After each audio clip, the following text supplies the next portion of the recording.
Astrologer Ramakrishna Ghosh. আমার এই channel অর্থাৎ অ্যাস্ট্রোলজার রামকৃষ্ণ ঘোষ চ্যানেলের পক্ষ থেকে জানাই আপনাদের সকলকেই শুভেচ্ছা। আশা করি ঈশ্বরের কৃপায় আপনারা ভালো আছেন। আমি বিভিন্ন রাশির মাসিক রাশিফল নিয়ে আলোচনা করছি। আজকে আমার আলোচনা মকর রাশির কয়েকটি ভবিষ্যৎবাণী, যা অনেকটাই সত্যি হবে।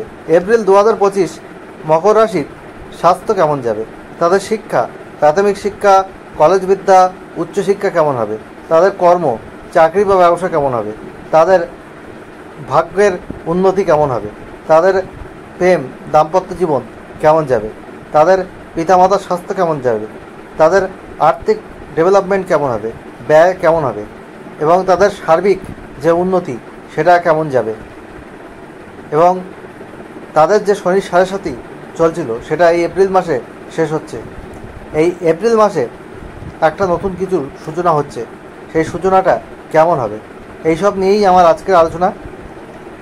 আপনাদের কাছে অনুরোধ, ভিডিওটি কেটে কেটে দেখবেন না, তাহলে পরিপূর্ণ আলোচনা কিন্তু পাবেন না। ভিডিওটি শেষ পর্যন্ত দেখুন এবং আপনাদের যে সমস্যা রয়েছে সেই সমস্যা থেকে বেরিয়ে আসার কী রেমেডি রয়েছে সেটা কিন্তু আমি ভিডিও শেষে বলে থাকি। যাই হোক, মকর রাশি হচ্ছে কালপুরুষের 10ম রাশি। এই রাশির অধিপতি গ্রহ হচ্ছে শনি। শনির প্রভাবে এদের অল্প বয়সে মনে হয় এরা বৃদ্ধ হয়ে গেছে, কারণ শনি বৃদ্ধকারক গ্রহ। আর এই মকর রাশি জাতক জাতিকারা এদের মধ্যে অনেক পজিটিভিটি দেখতে পাওয়া যায়, তবে এদের স্থিরতা আসতে একটু সময় লাগে। এদের মধ্যে চঞ্চলতা, অস্থিরতা থাকে। এদের মধ্যে রাশিচক্রে তেমন কোনো নেগেটিভ না থাকলে মকর রাশির মানুষরা জীবনে সাকসেস পায় এবং এরা শৃঙ্খলা পরায়ণ হয়, নীতিবান হয়।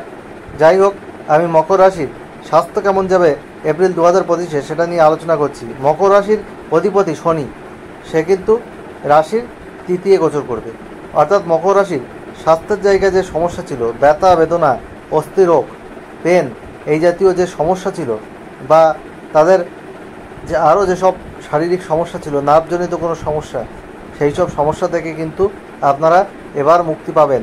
ধীরে ধীরে আপনাদের ডেভেলপমেন্ট শারীরিক জায়গা হবে। ডক্টরের পরামর্শ নিন। যদি আপনাদের কোনো সমস্যা থাকে আপনারা অবশ্যই সেই জায়গা থেকে বেরিয়ে আসতে পারবেন। মায়ের স্বাস্থ্যের জায়গায় কিছু সমস্যা থাকবে এপ্রিল 2025-ও, যেহেতু আপনাদের অষ্টমপতি চতুর্থে থাকছে 14ই এপ্রিল থেকে, এবং আপনাদের চতুর্থপতি কিন্তু থাকছে আপনাদের রাশির সপ্তমে নিচস্থ অবস্থায়। তাই মায়ের শারীরিক জায়গায় সতর্ক থাকতে হবে, মায়ের শারীরিক জায়গায় কেয়ারফুল থাকতে হবে। শারীরিক কোনো সমস্যা হলে অবশ্যই ডক্টরের পরামর্শ নেবেন। এই মাসে আপনাদের অ্যালার্জি, চর্মরোগ এবং আপনাদের নাক কান গলার কিছু সমস্যা বা ঠান্ডা লাগার প্রবণতা, এগুলো কিন্তু আসতে পারে।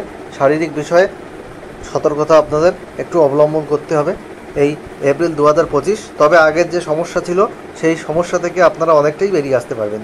প্রাথমিক শিক্ষার জায়গায় বলবো, আপনাদের চতুর্থ ঘর কিন্তু ড্যামেজ রয়েছে, সপ্তমপতি নিচস্থ রয়েছে, কিন্তু আপনাদের অষ্টমপতি রবি সে চতুর্থে থাকছে এবং পঞ্চমে আপনাদের বৃহস্পতি, সেও অশুভ গ্রহ মকর রাশির সাপেক্ষে। তাই আপনাদের শিক্ষার জায়গায় একটু মনোসংযোগ বাড়াতে হবে বলবো। শিক্ষার জায়গায় আপনাদের কনসেন্ট্রেশন ব্রেক হতে পারে, মনোসংযোগ বাড়াতে হবে। তবে আগে যতটা আপনাদের পড়াশুনোর জায়গায় এক্সপেক্টেড রেজাল্ট একেবারে পাচ্ছিলেন না, সেই জায়গা থেকে বেরিয়ে আসতে পারবেন। পড়াশুনোর জায়গা অনেকটা ভালো হচ্ছে। আর আপনাদের উচ্চশিক্ষার অধিপতি গ্রহ হচ্ছে বুধ। বুধ কিন্তু এই মাসে প্রথম দিকে নিচস্থ থাকছে, তার জন্যে উচ্চশিক্ষার ক্ষেত্রেও কিছু বাধাবিঘ্ন আপনাদের মধ্যে আসবে, তবে সেটা বেশি দিন থাকবে না, কেটে যাবে। আপনারা পড়াশোনার ক্ষেত্রে নতুন অপরচুনিটি পাবেন।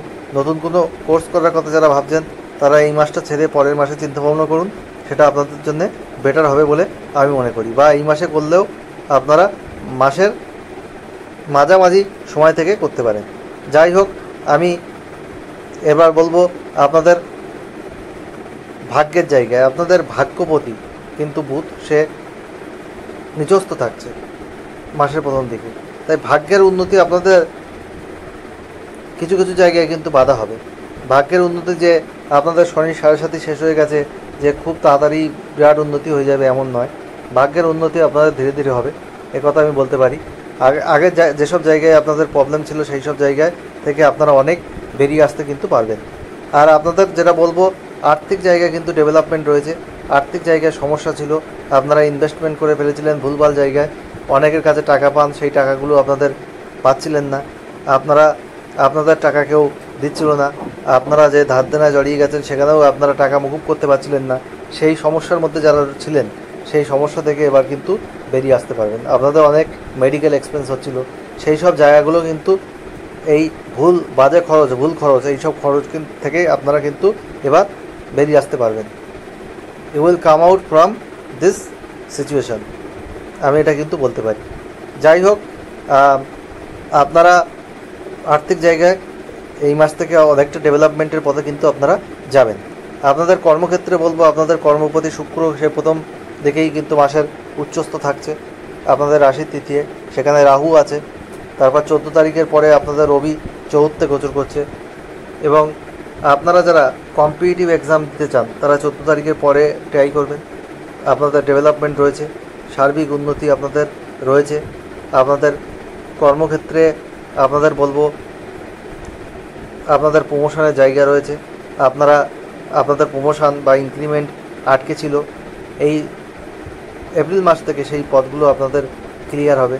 আপনারা বিভিন্ন সমস্যায় ছিলেন, এই সমস্যার জায়গা আপনাদের কিন্তু একটু একটু হলেও সেখান থেকে বেরিয়ে আসতে পারবেন। আপনারা নতুন কোনো চাকরির কথা চিন্তা করছেন, সেই সব জায়গায় আপনারা এখন অনেক সুযোগ পাবেন। আপনারা যারা ফ্রেশার্স, যারা নতুন জবের চেষ্টা করছেন, তাদের সেই জায়গাটা কিন্তু প্রশস্ত হবে। অনেক ডেভেলপমেন্ট এই এপ্রিল মাস থেকে আপনারা দেখতে পাবেন। একটা নতুন কিছু সূচনা আপনারা করতে পারবেন, এটা আমি বলতে পারি। যারা ব্যবসা করছিলেন তাদের ব্যবসার ক্ষেত্রে সমস্যা হচ্ছিল, এই মাসেও আপনাদের সপ্তমে মঙ্গল বসে রয়েছে। আপনাদের মেজাজ বা আপনাদের কথাকে কন্ট্রোল করতে হবে, কন্ট্রোল ইওর টাং। আপনাদের বাক্যকে কন্ট্রোল করতে হবে, সংযত থাকতে হবে। আপনাদের কাস্টমার ডিলিং ঠিকঠাক করে করতে হবে। ইনভেস্টমেন্ট এই মাসেই হঠাৎ করে করবেন না, বা নতুন কোনো প্রোডাক্ট এই মাসে হঠাৎ করে আপনারা তোলার কথা ভাবছেন, হয়তো আপনারা পরিকল্পনা করুন, কিন্তু এই মাসেই না করে নেক্সট মান্থের দিকে এগোলে আমার মনে হয় ভালো হয়। ব্যবসা মোটামুটি চলবে, অসুবিধা তেমন কিছু নেই। ব্যবসার জায়গায় ধীরে ধীরে উন্নতি হবে। অনেক সমস্যার মধ্যে আপনারা ছিলেন, কিন্তু এই সমস্যা থেকে একটু বেরিয়ে আসবেন। আর মাথা গরম করা যাবে না, হঠকারী কোনো সিদ্ধান্ত নেওয়া যাবে না। আপনাদের প্রেম সম্পর্কের জায়গায় বলবো, আপনারা একটু হঠকারী হয়ে উঠতে পারেন। আপনাদের মধ্যে মাথা গরম করার একটা টেন্ডেন্সি হয়ে থাকতে পারে, কিন্তু প্রেমের জায়গায় কোনো অসুবিধা নেই। আপনাদের প্রেম পঞ্চমে বৃহস্পতি থাকার জন্যে প্রেমের সম্পর্ক আপনাদের মজবুত থাকবে। এবং পঞ্চমপতিও আপনাদের কিন্তু ভালো জায়গায় রয়েছে, উচ্চস্থ রয়েছে তৃতীয়, যার জন্য প্রেম সম্পর্কে খুব একটা অসুবিধা আমি কিন্তু দেখতে পাচ্ছি না। প্রেমের সম্পর্ক ব্রেকআপ হয়ে গিয়েছিল, সেই সম্পর্কও অনেক সময় আপনার ব্যাকে আসতে পারে। আপনারা একটু বেশি ইমোশনাল হয়ে উঠবেন। এই ইমোশনালের জায়গায় অ্যাটাচমেন্টকে আপনাদের কিন্তু ত্যাগ করতে হবে। ইমোশনাল অ্যাটাচমেন্ট যদি আপনারা ত্যাগ না করতে পারেন, সেই জায়গাটায় আপনাদের কিন্তু একটু হলেও কিন্তু সমস্যা আসবে। ইমোশনটাকে আপনাদের কন্ট্রোল করতে হবে, সেইটা কন্ট্রোল করতে পারলে আপনারা কিন্তু ভালো থাকবেন, এটা আমি বলতে পারি। আর আপনাদের দাম্পত্য জীবনেও একটু সমস্যা থাকবে, তবে আগের যে বড় সমস্যা ছিল সেই সমস্যা থেকে আপনারা বেরিয়ে আসতে পারবেন, এটা আমি বলতে পারি। পারিবারিক জায়গায় আপনাদের ভালো হচ্ছে, পারিবারিক ক্ষেত্রে আপনাদের ডেভেলপমেন্ট আসবে। মায়ের এবং পিতার শারীরিক জায়গায় কিছু সমস্যা দেখা যাচ্ছে, সেই জায়গাটা আপনাদের খেয়াল রাখতে হবে। আর স্বামী স্ত্রীর মধ্যে একটু বন্ডিং করার জন্য নিজেদের মধ্যে কোনো সমস্যা থাকলে সেটা এক জায়গায় বসে ঠিক করে নিন। কোয়ালিটি টাইম স্পেন্ড করুন, ট্যুর ট্রাভেল করুন।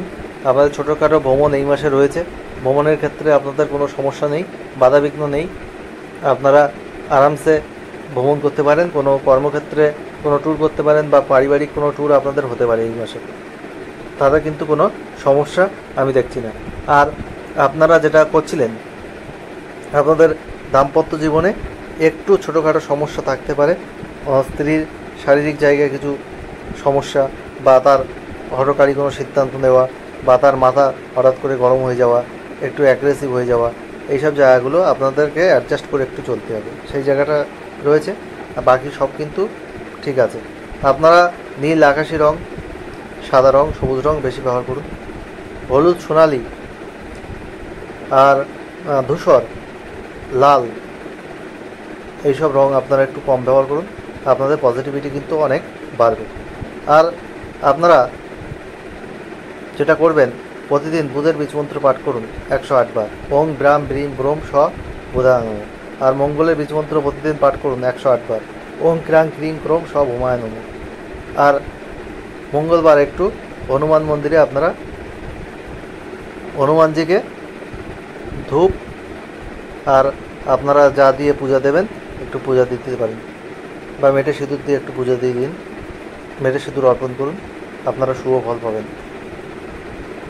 আর ওং হং হনুমতে নমঃ এই মন্ত্রটি 3 বার পাঠ করুন প্রতিদিন, শুভ ফল অবশ্যই পাবেন। এপ্রিল 2025 সব মকর রাশি মানুষের জীবন সুখ সমৃদ্ধি আনন্দে ভরে উঠুক, ঈশ্বরের কাছে এই প্রার্থনা করি আজ এখানে শেষ করছি। আবার খুব তাড়াতাড়ি নতুন আলোচনা নিয়ে আমি আপনাদের সামনে হাজির হব। আপনারা সবাই ভালো থাকুন, এটাই কাম্য।